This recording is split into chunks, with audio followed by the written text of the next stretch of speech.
बिस्मिल्लाहिर्रहमानिर्रहीम, अस्सलाम वालेकुम। मैं समी इब्राहिम हूँ, प्रोफेसर गनी जावेद मेरे साथ हैं। और सियासत में बड़ी तेज़ी आ गई है। जो इस वक्त चल रहा है पाकिस्तान की गलियों में, मोहल्लों में, ऐसा लग रहा है कि एक बिल्कुल वॉक ओवर दे दिया गया है मुस्लिम लीग नून को। और उसके मुकाबले में तहरीक इंसाफ के जो लोग हैं उनको पकड़ा जा रहा है, नॉमिनेशन पेपर फाइल नहीं हो रहे, और उनकी मुश्किलात जो हैं उसमें हमें ऐसा लगता है कि बड़ा शदीद इजाफा है। और फिर जो फैसला आया इस्लामाबाद हाई कोर्ट का, उसके बाद ऐसा लग रहा है कि इमरान खान के लिए भी मुश्किल होता जा रहा है ये इलेक्शन लड़ना। तो ज़रा इसको सितारों की नज़र से देखते हैं कि प्लैनेट्स क्या बता रहे हैं। प्रोफेसर साहब, बहुत बहुत शुक्रिया। जी जी जी, आप थैंक यू। कुछ हम देख रहे हैं कि जो इश्यूज़ हैं तहरीक इंसाफ के, उनमें इजाफा हो रहा है, गिरफ्तारियाँ, पकड़ धकड़, हत्ता कि ख़ुद जो इमरान खान साहब हैं उनका जो इलेक्शन लड़ना है वो भी मशकूक हो गया, क्योंकि तोशाखाना केस में उनकी जो सज़ा मुअत्तल, फ़ैसला मुअत्तल करने की जो इस्तदा थी वो इस्लामाबाद हाई कोर्ट ने रिजेक्ट कर दी है। तो अब बज़ाहिर वो इलेक्शन से नाअहल हैं, इलेक्शन नहीं लड़ सकते अनलेस कि सुप्रीम कोर्ट इसमें कोई मदद ना दे। तो प्लैनेट्स क्या बता रहे हैं खान साहब के? सबसे पहले ज़रा खान साहब को डिस्कस कर लेते हैं। जी जी, वो बिल्कुल आपने बजा कहा। जो कुछ हो रहा है वो तो आपने अभी बता ही दिया सब कुछ। अब मैं भी साथ मिल जाता हूँ। ठीक है। 31 दिसंबर से उनके इमरान साहब के चौथे खाने में सूरज आ गया है। और 16 लगभग 15-16 या ऐसा लगता है कि 4 जनवरी के बाद मरीख भी उनके चौथे खाने में आ जाएगा। इसका मतलब है फिर तो रुकावटें और चैलेंजेस में इजाफा, और चैलेंजेस आ गए हैं इमरान साहब को, इसमें कोई शक नहीं। आप ये सितारों की बातें, खुद भी सितारों की बातें कर रहे थे। आपको सुन के तो नहीं, वो सुन के होगा, लेकिन सवाल यह है कि आपने तो वैसे ही सब कुछ बता दिया है। और ये सूरत-ए-हाल पैदा हो चुकी है 31 दिसंबर से, और ये सूरत-ए-हाल 4 जनवरी के बाद मजीद हो जाएगी। ठीक हो गया।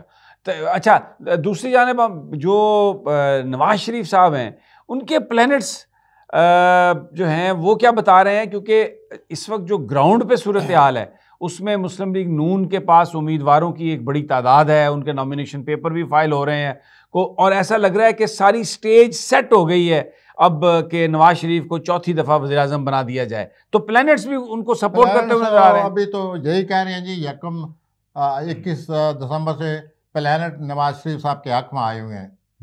जो भी मुश्किलात पहले थी या अब भी हैं, अब वो उन का मुकाबला करेंगे। और वो जो पहले ये समझ रहे थे कि कुछ चीज़ें मेरे कंट्रोल में नहीं हैं, 21 दिसंबर से जब सूरज उनके अपने खाने में आ गया है तो वो चीज़ें तो अब उनके कंट्रोल में आ जाएंगी।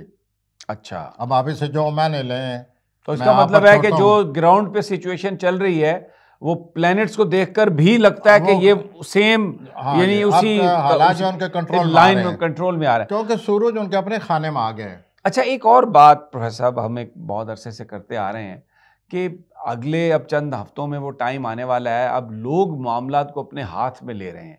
अच्छा, अब इस वक्त सिचुएशन ये है कि इमरान खान साहब के लिए मुश्किलात हैं, नवाज शरीफ को वॉकओवर मिल रहा है, लेकिन जो पाकिस्तान के लोग हैं जो हमें नज़र आता है, अगर वो मामलात अपने हाथ में लें तो बड़ी तादाद तो पीटीआई के साथ है, तो फिर ये हमें को कन्फ्रंटेशन नज़र आ रही है। इस तरह तो ऐसे तो नहीं कहूँगा कि इमरान साहब के वो लोग जैसे आप फरमा रहे हैं कि हामी बज़ाहिर तो इमरान साहब उनको जीतना चाहिए।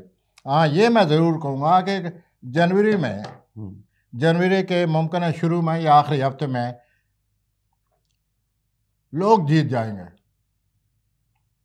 अब लोग जो मैं कह रहा हूँ जीत जाएंगे, अब आप पर है कि ज़रा इसको इसका मतलब क्या है? इसका मतलब ये है कि लोग मामलात को अपने हाथ में ले लेंगे, अभी तक खामोश हैं। लोग जीतेंगे, लोग बाहर आ रहे हैं, लोगों ने अपने आप अपनी जो लोगों की वो है असर है, असर रसूख है आवाम का, वो सामने आ रहा है। और वो दूसरे तीसरे हफ्ते में सामने आ जाएगी चीज़। तो अगर मैं थोड़ा सा रिस्क लेकर ये कहने लगा हूँ कि शायद ये जो आवाम जो कुछ करने वाले हैं इससे इलेक्शन पर असर पड़े।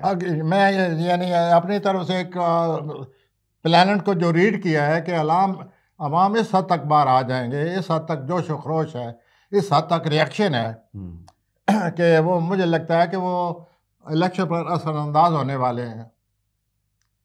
आगे मैं ये ज़रूर कहूँगा अच्छे तरीके से या बुरे तरीके से, लेकिन आवाम जो होते हैं जब भी असरअंदाज होते हैं तो आप समझते हैं कि वो फिर आवाम जो है वो अपनी मर्जी के मुताबिक फैसला कराते हैं।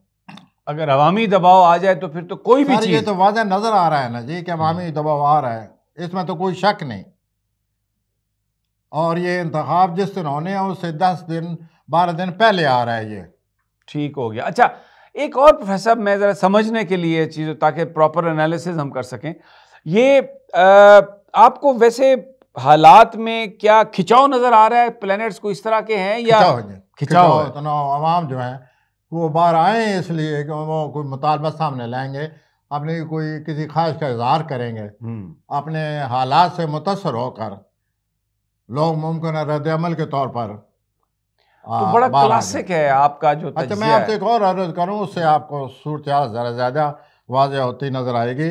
28 मार्च से लेकर 17 मई तक, आई रिपीट 28 मार्च से 17 मई तक, 28 मार्च 2023 से लेकर, नहीं 24, 28 मार्च 2023 से लेकर 17 मई 2023 तक ये सूरत हाल पहले पैदा हो चुकी है। अच्छा, अवाम बाहर निकल चुके हैं।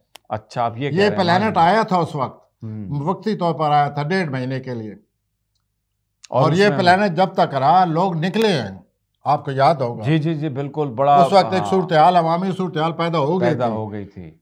तो अब ये प्लैनेट, यही अर्ज करने लगा ना कि वही प्लैनेट फिर आ रहा है। उस वक्त तो आया था वो 1.5 महीने के लिए, और अब वो 20 साल के लिए आ रहा है। ओहो, तो आप 20 साल देखिए अवाम जो क्या कर डालेंगे। अवाम मामलात को अपने हाथ में लेंगे और किसी को हिलने नहीं देंगे, ये तो फिर ये लग रहा है। तो आपके लिए मैंने प्लैनेट्स की, ये तो आप देखें ना, पिछली सूरत हाल बता के आपकी मैंने मदद किया है कि ये प्लैनेट क्या करने वाला है। उसने उस वक्त क्या किया 1.5 महीने में। मुझे तो प्रोफेसर वो दिन याद आ रहे हैं जब आप कोरोना की आमद से पहले मुझे इजाजत है ये बात करने की कि मुझे लगता है as a astrologer Awam election पर असरअंदाज होने वाले हैं। अच्छा, आपकी ये जो गुफ्तगू है ना, ये सुन के मुझे वो याद आ रहा है 2019 में जब कोरोना की आमद से पहले आप कहते थे कि कुछ ऐसा होने वाला है, प्लैनेट्स बता रहे हैं कि पूरी सिविलाइजेशन बदल जाएगी, और लोग मजाक उड़ाते थे। तो बाद में कोरोना आया तो उसने तो पूरी जिंदगी बदल दी, पूरी दुनिया को बदल दिया। हमें तो तब लोग कहते थे प्रॉफिट्स ऑफ डूम। हाँ, मुझे याद है प्रॉफिट ऑफ डूम का, पता नहीं और क्या क्या कहते थे। एक दो बड़े आम लोग मेरे पास मेरे घर आ गए कि तुम ये क्या कहते चले जा रहे हो, बदअमनी फैला रहे हो, तुम अफरा तफरी पैदा करना चाहते हो, बड़े गैर जिम्मेदार हो, इस तरह तुम्हें नहीं बातें करनी चाहिए। बाकायदा मुझे इस तरह उंगली करके कहा। हाँ, ऐसे कहते थे। लेकिन मैंने कहा जी अगर मैं गलत साबित हुआ फिर आप आए, फिर मुझे सजा दें, और अगर ये बात सही सामने आ जाए तो फिर आप मुझे अप्रिशिएट करें कि मैं आपको पहले से ही एक ख़तरे से आगाह कर रहा हूँ। तो मैं एक दफ़ा फिर अर्ज़ कर रहा हूँ इस मामले को बिल्कुल आसान करने के लिए कि ये सूरत हाल 28 मार्च से लेकर 17 मई तक पहले पैदा हो चुकी है आवाम की तरफ से, और अब ये सूरत हाल 20 साल के लिए आवाम के हाथ, सब कुछ आवाम के हाथ आ रहा है। Power is now with the people. और ये बड़ा क्लासिक है जो कुछ भी प्रोफेसर आपने कहा प्लैनेट। तो हम दोनों ये कहेंगे कि ऐसा लगता है प्लैनेट इन सियासतदानों के जैसे भी हैं, जिस के भी हैं, लेकिन ये लगता है कि लोग इलेक्शन पर असरअंदाज होने के लिए हैं। बिल्कुल प्रोफेसर, बहुत बहुत शुक्रिया। नाजरीन, इंशाल्लाह मुलाकात आपसे जारी रहेगी। सोमवार की सुबह 9 बजे इंशाल्लाह खबरें भी होंगी, सितारों की बात भी होगी। तब तक इजाज़त दीजिए। अल्लाह निगहबान।